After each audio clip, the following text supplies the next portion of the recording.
This is Jeremiah Piper, and you're listening to Science from the Source. In today's episode, we discuss the physics of cycling and the impact that body position can have on aerodynamic drag during a sprint finish, as I speak with Paul Merkes, who is a Ph.D. candidate in the School of Medical and Health Sciences at Edith Cowan University. In this interview, Paul discusses his ideas on how to enhance cycling performance as he outlines his Ph.D. titled Improving Sprint Performance in Road Cycling. And then we talk about his paper, Aerodynamic Drag, of a novel sprint position adopted to improve cycling velocity, which he recently submitted for review to the International Journal of Sports Physiology and Performance. All right, Paul, welcome to the show. Thanks for having me. Not a problem. You are a PhD candidate at the School of Medical and Health Sciences at Edith Cowan University. Correct. Today we're going to talk a bit about your thesis and your most recent paper that you've submitted to the International Journal of Sports Physiology and Performance. And both of those papers have to do with cycling. And we're going to be looking at aerodynamics or road position or things that make you faster. Exactly, yeah. And before we get into the PhD itself, as well as your study, just want to kind of get an idea of how you ended up here in Australia. So how you have come about doing a PhD. What was it that brought you here to do a PhD? And then how are you finding it? So you're how many years in? Almost 2 now. Okay, so maybe just about halfway, a little over halfway in. And so maybe get some of your thoughts on how you're finding the process of, one, just a PhD in general, but two, being an international student. Yeah. And so if you want to give a bit of a chat to that, that'd be great. Sure. So maybe go back to my bachelor's. Well, we call it bachelor's in the Netherlands and undergrad here. I did my bachelor in physical education. And during that period, a lot of people talked to me. A lot of people, like intern supervisors, told me, if you are able to study longer than this, try to do that, because you have to work until you're 70, and to be a PE teacher until you're 70, well, we all know what happens there. And so after that, I did a pre-master in sports science and then a master's in sports science in the Netherlands as well. And during that master's, I already was completely focused on cycling and did my thesis in cycling as well. And after that, I thought, well, now I'm ready to go and work. And so I did quite a bit. I worked at the Dutch Cycling Association in the Netherlands, working with mostly the track cyclists and as a video analyst. But I had to go there, so and then I was struggling finding works for a year and a half, I would say. And then all of a sudden my current supervisor, Chris Abbas, posted a vacancy for a PhD position here in Australia. And I thought, well, that was a combination of working with professional teams and doing a PhD at the same time. And if I wanted to ever do a PhD, it would be something like that. So I applied for that, and eventually I got the position here. So do you think that, you said you worked as a video analyst for the track cycling, was that the national That was the national team, yeah. And so do you think, and this is something I think with students who want to work in elite sport, and your PhD is in elite sport, you do a little bit of work with Michelin Scott with their men's and women's team. Yeah. How much do you think that helped you get your position, your PhD position? I would say 100%. Well, next to my master's, of course, but other than that, I didn't have any publications or anything. So in that perspective, I didn't have any advantage over any other PhD student. But yeah, especially that period, because I did an internship with them as well during my master's. And from that, I got the position over there with them. And what I heard from my supervisors, they said, that mainly was why I got the position, working with a team. Yeah. Okay, so so if you're thinking about doing team sport as a PhD and you want to work in high performance sport more specifically, it's probably important that at the undergrad level or even at the very early master's level, you start to integrate with those sports. Yeah, definitely. I just went to we had to write a short review during my master's, and during that period, I already asked my supervisor, is there a possibility to work with a team, work with some people within cycling or anything like that? And one of his previous students was working at the Dutch Cycling Association at that time. So yeah, that was basically the connection that I got the internship there. So yeah, try to get as quick as possible to someone in within your school, I would say, and ask around. Yeah. And so you've come over to ECU, do a PhD with Chris Abbas. So you're doing it in cycling. You may not particularly be working with professional cyclists all the time, but you're doing it just generally in cycling. Yeah. Now coming over here from another country, right, and integrating into Australian lifestyle, and we live in a pretty nice place in Perth, so it's not difficult to integrate. True. Are there any but did you have any difficulties? I mean, when I came from the U.S. and I came here when I first got here, they didn't open shops after hours or on weekends, and it was a big different for me. Did you find anything different in terms of coming across here that you had to kind of adjust to? The heat, that's one. But other than that, no, I came into a shared house, and from there, the people were really, really kind to me, really open to help me and that sort of stuff. So that really helped me through the first period when I came here, and helping up, from the simplest things, where are the grocery stores, where do I set up a bank account, and that sort of stuff. So that was pretty easy thanks to them. And other than that, I wouldn't really say that it is much of a difference. Only language, but yes.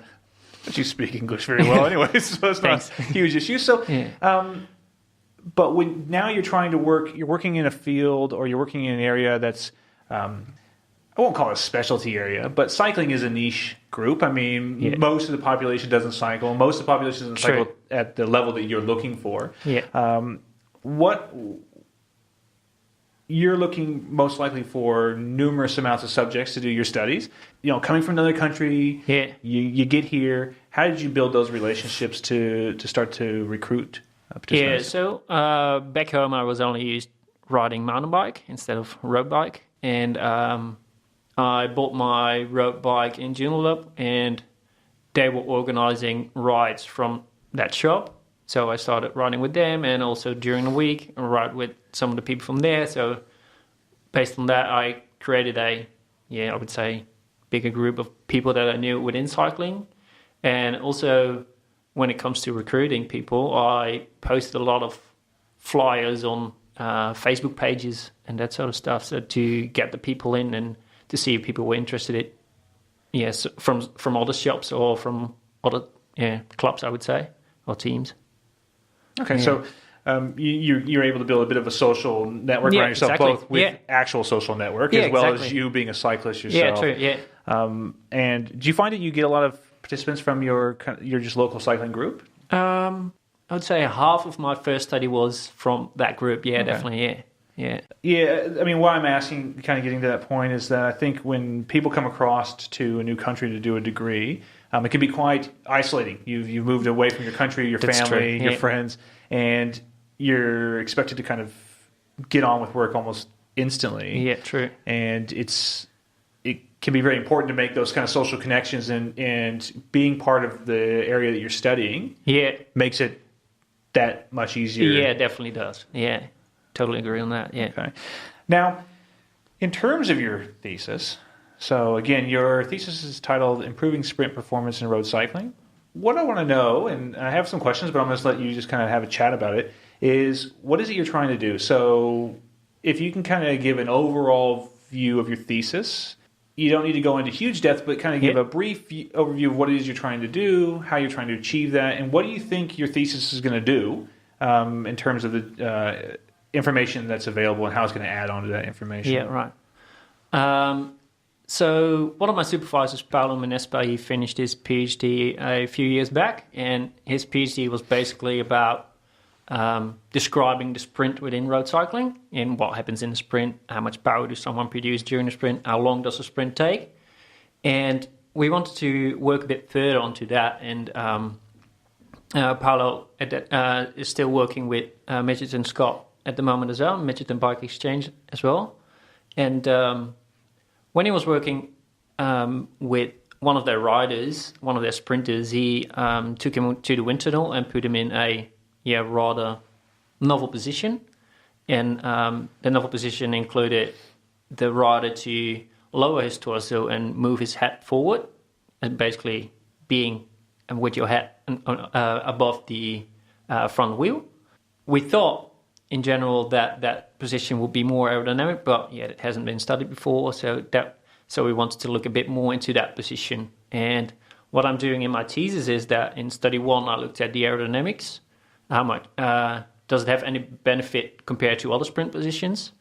In study 2, I looked at the power that someone actually can produce in those positions. And in study 3, we're actually changing that one at the moment. We're going to look at if we can train someone to sprint actually in that position. For someone who may not understand cycling and they're listening to this, how important is it to understand the sprint in cycling? So what I mean is, how necessary is it to understand what makes a good sprinter? Yeah, so if you look at the last World Championships and also a lot of stages within the Grand Tours. The Grand Tours is one of them is the Tour de France, which just finished. Over half of the stages is won in a sprint. And so to improve that sprint, to actually win a race, is therefore really, really important. That's fair enough. Yeah. And so with a lot of races ending in sprint finishes, I would think then that your research is quite relevant in that area, trying to increase the speed that a sprinter can sprint at, because of course, if you can sprint faster than somebody, most likely you're going to win. Exactly, most likely. Yeah, there's also other things important, but... And with these positions, so you talk about a novel position. Yeah. And I guess maybe you can describe the different types of positions. So again, for someone who may not who may not watch cycling and fully understand, what are kind of some of the normal positions on a bike, from just basically riding a bike down to this novel position where you said they're basically laying on the front handlebars, head over the front wheels? Yeah, exactly. How different is that to a normal cycling position? Yeah, so it used to be a sprint done only in a seated position, just sitting on the saddle, or with your or standing, so out of the saddle. And what we try to achieve is that during that standing position is moving your torso lower to the handlebars and your head forward as well. And based on studies that have been done in different types of activities on the bike, for example, a time trial or just a road race, we know that doing that, lowering the torso or lowering your head, that it is more beneficial based on aerodynamics. And aerodynamics in that area is really important, since at the speed they're going in the sprint, which is around 65 kilometers an hour or even faster, the air resistance is 95% of the total resistance that works on a rider during the sprint. So therefore, it's really important to try to improve your aerodynamics on the bike. So is it the faster you go, the greater the effective air resistance has? Exactly, yeah. Okay. Yeah. And so they're going to change their body position, and it sounds like you're lowering their torso, you're putting your head over the front of the bike, exactly, shifting the center of gravity of the full system. True. Yeah. How does that affect stability? So now you're talking about a situation where they're sprinting and bikes are being thrown side to side. Does it have an effect on stability? That's a good question. I haven't studied that, but when I talked to Paolo, he told me that, for example, to increase that balance, they increased his sprinter his stem, so the stem of the bike. So that is the thing in between your handlebars and the actual frame of your bike. They increased that a few centimeters actually to give him more balance in the sprint. Okay, so it's not maybe just about changing your sprinting style. You might also have to change some of your bike a bit to allow you to be able to sprint in those positions. Yeah, maybe. We don't know how that's related to any studies or anything like that, or how that relates to doing actually 200 kilometers and then the sprint. So we should have to look into that. Okay. You're talking about aerodynamic drag and forces, and so... Yes. And this brings up the idea of kind of frontal area, and what you're essentially trying to achieve is you're trying to reduce the frontal area by putting them in those positions, or is it different to that? So what we try to lower is the aerodynamic drag, which is a combination of your frontal area and a constant that is called CD, and that's a constant. That's not a constant actually, because they both change when you change position. So it's not that if, for example, you lower your frontal area with 50%, then the total CDA number, your aerodynamic drag, changes with 50% as well. So that's where it gets a bit more complicated. So when you don't measure. So if you want to measure only frontal area, then you only know what the frontal area is, but you don't know what the overall aerodynamics change, if that makes any sense. Sort of. Sort of. So I think that aerodynamics will make no sense to pretty much anyone who doesn't study aerodynamics. So I think you're doing a pretty good job of that, explaining yourself. Now, you mentioned that Paulo, yes, when he was first kind of developing this sprint style with his rider, it took him to a wind tunnel. Yeah. And you're not using wind tunnels in Not your true. research. So maybe can we talk just a bit about that? And I know that we're going to discuss it probably a bit more in your actual study. Yeah. But what are you doing that's different, and why aren't you using wind tunnels? And is what you're doing the same as a wind tunnel? So maybe discuss that a bit. Yeah, so what I'm using during my study is actually a mathematical model. And compared to a wind tunnel, that mathematical model gives the same number, so it's valid as well. It's been tested. Using a mathematical model instead of a wind tunnel, definitely has a few advantages, because a wind tunnel is relatively quite expensive, I would say, and also pretty scarce in Australia as well, especially in Australia. Yeah, do we have any here? Only on the east side of the country, so not over here, unfortunately. And this model that you're using, is it something that's readily available? So if I was going to go out and try to do something in this area, would I be able to find this model and be able to actually quickly integrate information into it, or is it something that you have to have decent expertise in? You could do it, but I would say definitely expertise will be needed to actually understand the model as well. Yeah. We're going to talk about mathematical models on a radio show, so it's good. I think that the people will probably be tuning off about now. But what kind of measurements go into this model that help you predict the CDA? Everything you can think of. You can measure, you put in, so it goes from how much power does someone produce during a ride, the speed of the rider, the road surface, so that's for rolling resistance, the road gradient, the wind direction, wind velocity, road direction, and then all sorts of measurements about temperature, relative humidity, barometric pressure, and I think that should be it. So it's a lot. We can say pretty complicated model. Exactly. Yeah, you have to measure a lot, but a lot can be measured on the bike, and a lot can be measured with a weather station. So there's basically only two types of measurements that you're actually doing.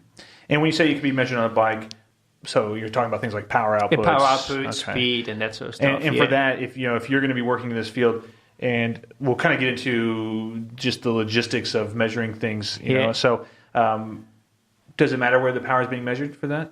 I mean, given like you might be looking at using a rear hub power meter, you might be using a crank-based power meter. Do those as long as it's valid, I would say, and as it measures power output correctly, and it has been shown to be measuring power output correctly, then it doesn't really matter, I would say. What do you hope with your overall thesis, when it's all finished, what do you hope to have achieved? That's a good question. Definitely a bit of a combination of everything, I would say, for example, with the first study about the aerodynamics, to see if actually the position is more aerodynamic as we beforehand expected. In the second study, to see how much power actually is produced during the different positions. Well, we know that you can produce more power in a standing position than in a seated position, but we didn't know how much power someone actually can produce in that, we call it the forward standing position. And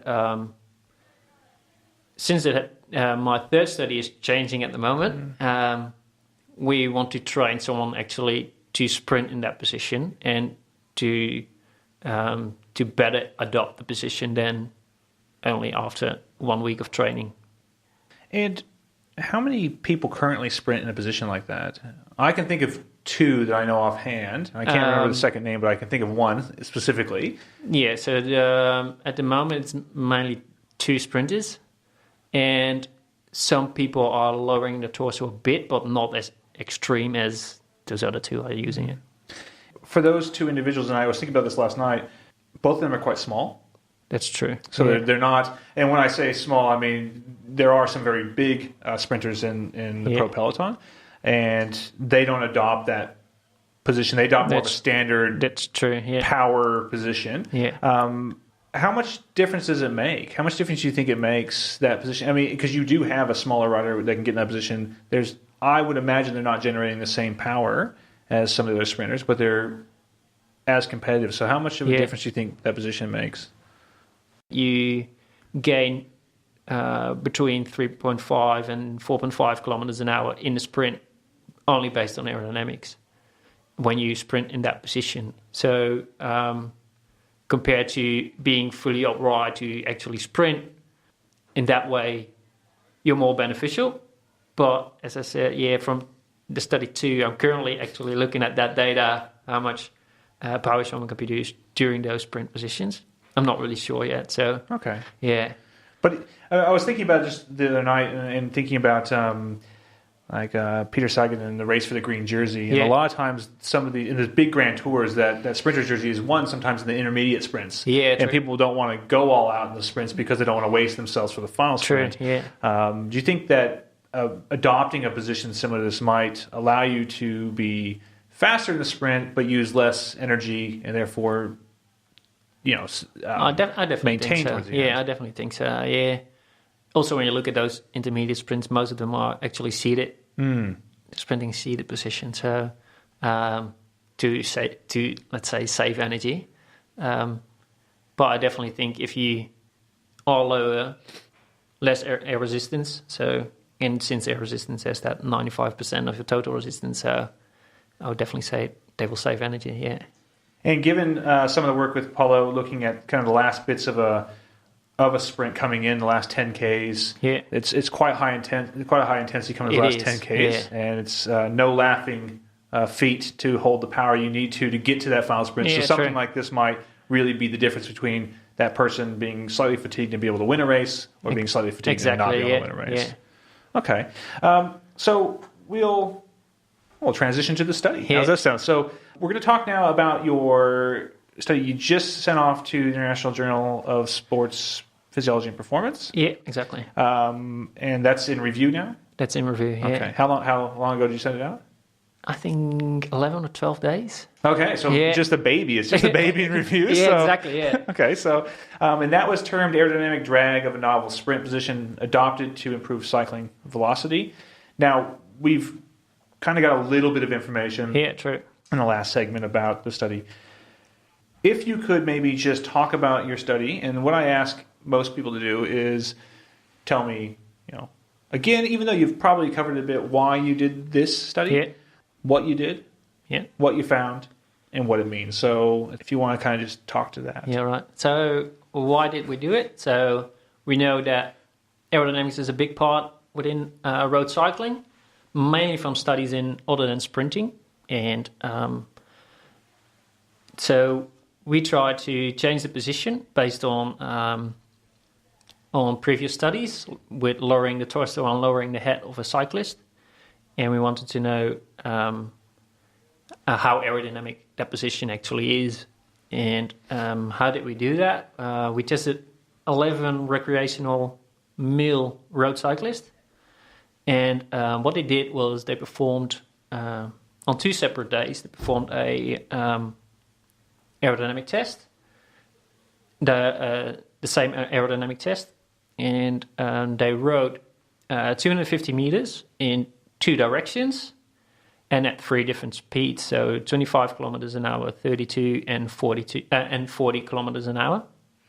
And they did that in 3 different positions, so a seated position, a standing position, and a forward standing position.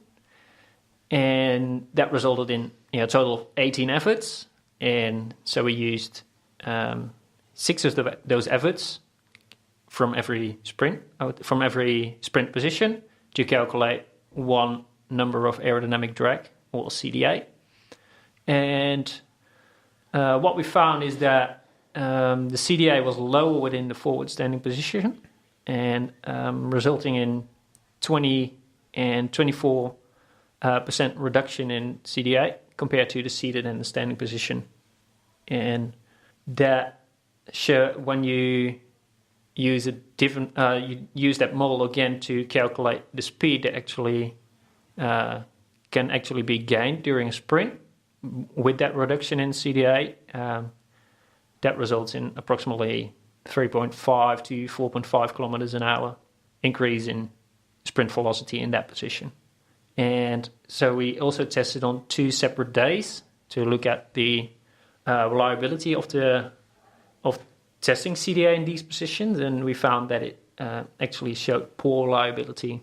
And also when we separated the days, then only on the first day the CDA was lower, and not on the second day anymore. And what we think the main cause of that is that some of the riders weren't able to keep the position over the full 250 meters, and especially on the second day, because they might not be more as focused or anything like that on that sprint, so they lose focus and be more variable during the actual 250 meters. But when we look at the variability in speed and variability in position, because I used a camera on the side of the road to look at that position, that didn't change between day 1 and day 2. So it's hard to say where that error comes from. So that was going to be one of my questions: is how easy was it for people, because you're using recreational trained cyclists who, they might spend a lot of hours on the bike per year, true. and we have a lot of people in Perth who ride a ton of Ks. Yeah, true. But it's probably rare that they're going to practice this type of positioning when they're sprinting. Yeah. So how hard was it to get your cyclists to adopt the correct position that you wanted for your study? Yeah, so what actually did, so I had a first meeting with them during which I introduced them to the study, did a bike fit with them, so just to get them on the bikes that we were using, and also showed them what we were actually expecting from them in the sprint, just on a home trainer indoors. And then I sent them off home, and during their own training rides, they were practicing that position for 1 week, and then they came back in. And you're saying that from day to day, though, your measurement of drag, the forward standing position on the second day didn't show any difference between the exactly, day before. Yeah. And so you think that might be just that they weren't focused enough on being in the right position for those days? Yeah, I think so, yeah. And do you think that maybe that has something to do with just the amount of efforts that, maybe they knew that, because you said 18 efforts per day? 18 efforts, yeah. Yeah, so do you think day. that maybe that might have an impact on just their ability to hold those positions as they kind of get more and more tired? Well, in between the efforts, they had 4 minutes of rest, which is pretty long, so it's not that they're constantly riding. And it's only 250 meters, and they are pretty trained, the riders I tested, I would say. So I'm not sure if fatigue actually had a big influence. Not sure, it could be. We didn't test it, but yeah. What was, again, it doesn't, if you've ever seen the position, and it's hard to verbally describe what this looks like, but I always think, they're someone who's doing it quite well, their face is very close to their front wheel. True, yeah. So it's not I wouldn't think it's a comfortable position. Yeah. What did you ask your participants about how they felt? Oh, in the position? What yeah. was kind of the consensus about that forward standing position? At first, scared, and then the longer they were actually doing it during the testing, and mostly on day 2, someone actually, for example, said to me, I'm actually pretty comfortable in this position now, and I'm actually going to use it. So, yeah, I think if you put a lot of practice into it, into the position, it can be beneficial. But at first, it looks really, really well. For some people, it might look pretty dangerous. So, to actually sprint in that position, especially if you're not used to it. So you might recommend that if you are going to, if you listen to this podcast and you think, well, I'm going to race this weekend, maybe just take a couple weeks of practicing the sprint position before you go out and I would have a definitely crack? say that, yeah. Okay. Don't try it in a race straight away. And do you think that position might be different in uphill versus flat? So if you adopt the position uphill and you kind of shifted your center of gravity and you're going uphill, and if you've ever sprinted uphill, it's a bit easier sometimes to lift the rear wheel off the ground to kind of get that. Do you think that position might have an effect on it? Would it be different from different gradients? That's a good question. When it comes to a gradient and riding uphill, aerodynamic benefit becomes way less.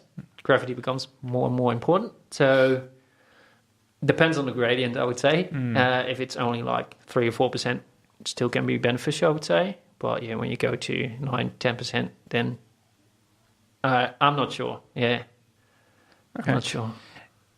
And when I was reading through this, I was interested in the speeds that you're using for the sprints. And I know that the point of the research was to look at kind of the reproducibility, one aspect of this, and then the second is just a nice controlled situation. And I understand that you can't really control a sprint speed. It can be quite variable. Yeah, true. But you use speeds around 25 k's an hour, which is quite low. That's and then really up slow, to 40, which would be similar to riding in most pack sections. So, and it may just come down to simple logistics, but why did you not try to use a bit faster speeds or have them sprinting at higher speeds? The thing is, during the 250 meters, they had to ride at a constant velocity. So if I wanted to increase, for example, to 50 kilometers an hour, then I think some of the people would actually be struggling to keep that for 250 meters at a constant velocity at 50.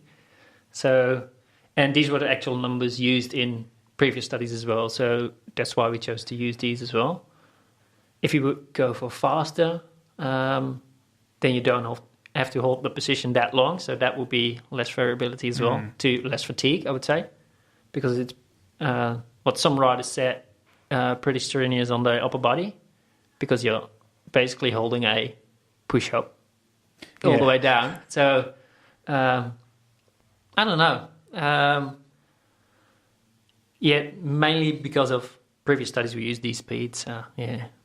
And so from this research, this paper alone, and I know that you're collecting more data about the power. You're going to maybe look at a study to train people to sprint that. I mean, from I see here, 20-24% reduction in aerodynamic drag. Yeah. That's a tick. That's 3.5 to 4 kilometers an hour in a sprint. That's a tick. That's big, yeah. But then what you see is the next data that maybe that doesn't, there might be a high level of variability in how these outcomes happen. As the researcher, someone who you work with athletes and you coach athletes yourself, how easy do you see this as, you as a coach, would you use this with your athletes given these results? And because I think they're good results, and let me just preface it with that. Yeah. But you have this. You mentioned this idea of reliability. Is it something that you would suggest that most sprinters look into and think about? I'm not sure if most sprinters would do. I definitely think that some would do, because I definitely noticed within some riders they actually drop their torso already, and I would definitely suggest people to try to sprint at this position. Also because during my testing, I also tested one rider who was 190 centimeters, and he was able to sprint in that position as well. So for people who think that I'm a bigger person, I can't sprint in that position, I don't think that's true. Okay. And but maybe that has to be tested as well. I had to exclude 2 people who were actually not able to sprint in this position. One mainly, he wasn't able to sprint in this position, but also not in a normal, regular standing position. So I had to exclude him. And the other one, there was no difference between his standing position and the forward standing position.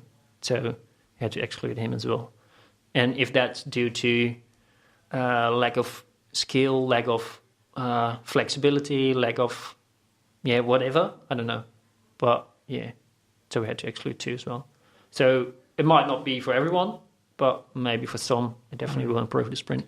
And if you're thinking about maybe trying this sprint position out, how would you recommend a sequence of events for a person to go from I've never done this before to I feel confident to try to do this sprint in an actual sprint situation? So what, as I'm kind of asking you now to put on both a coaching and a researcher hat. So using your research, but applying in your coaching scenario, what steps would you take with an athlete to get them to that point where they're able to sprint? So when working with an athlete, then it is from an indoor trainer, starting on that, really slow speeds,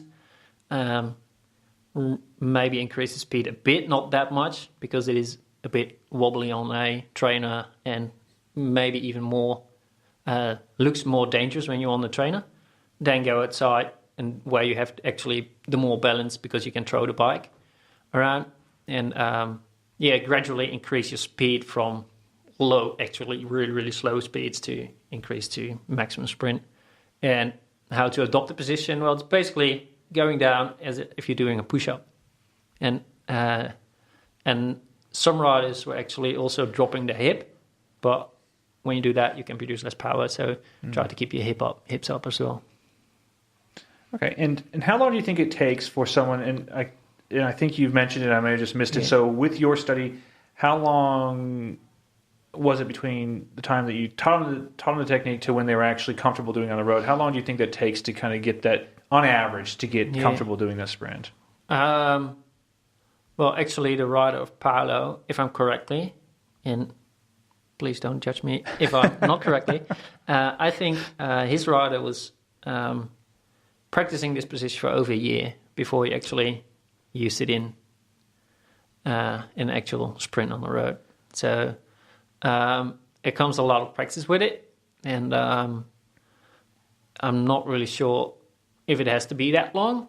That's why we tried to go and look into in study 3, which would be a more motor learning type of study, and we're aiming for only 2 weeks and 3 sessions per week. So from a motor learning perspective, that would be useful to actually learn someone a new skill. So we'll see if that actually is correct or not, and to learn this position.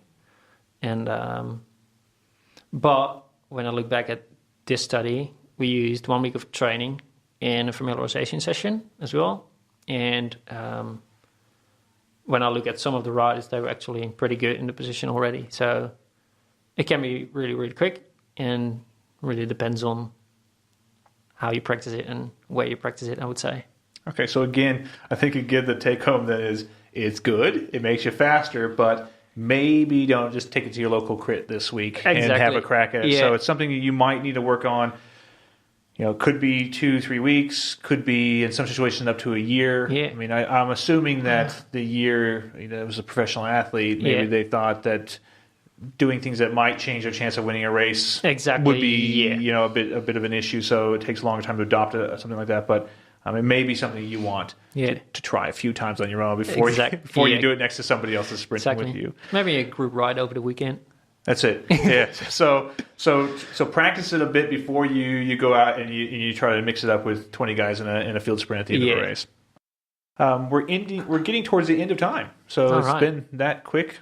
When you're speaking about cycling, it's pretty easy to rip through time. Definitely is. Yeah. So with this study here, can you give me a 2-sentence synopsis? So meaning if kind of giving this information to someone who maybe isn't even a non-cyclist. So what would you say the outcomes of your study are, and what do they actually mean? And if you can do that in a couple of sentences. 2 sentences, God. Lowering your torso and your head results into a reduction in aerodynamic drag of 20 to 24%, and which is beneficial for cycling velocity up to 3.5 and 4.5 kilometers an hour in a full sprint. Very good. And the final question I have for you is, I reckon that most people who listen to this podcast, especially cyclists, will be interested in your outcomes. I can't imagine that there's any cyclist on the planet who thinks to themselves that they don't want to be faster when they need to in a sprint. Yeah, definitely. And so if someone's listening to this and they think, well, look, I want to know more about this study, they can wait for the paper to come out, but we know that could take a bit of time. Yeah, so maybe true. they want to contact you and talk about it. Yeah. Or maybe they're local cyclists here in Perth and they want to maybe get involved in some of your research. How would someone go about contacting you to discuss your findings in your research? That could be by email. That is p.merkes, MERKES, @ecu.edu.au, or through Twitter. That is @Paul_Merkes, MERKES, or come on a group right with the guys from Joondalup Cycle City up north in Joondalup. And which one will you be? Will you be the front or the back of the group? Depends on what I'm training at, but mainly the A's or the B's I would ride with, I would say. All right, great. Well, Paul, thank you heaps for coming in today. Like I said, you. I love to talk about cycling, so this has been one of probably the easiest interviews I've had to do. It's right after Tour de France, so it's nice and relevant. But I do thank you for coming in and sharing your research and sharing your time, and I hope you enjoyed the experience. Yeah, thanks a lot. Thanks for having me. That concludes another episode of Science from the Source. I hope you enjoyed this episode, and if you did, please share it with your friends and family. Also, keep an eye out for future episodes. If you'd like to contact me about the show, you can find me on Twitter @Jeremiah Pfeiffer, or email me at sciencefromthesource, all one word, @gmail.com.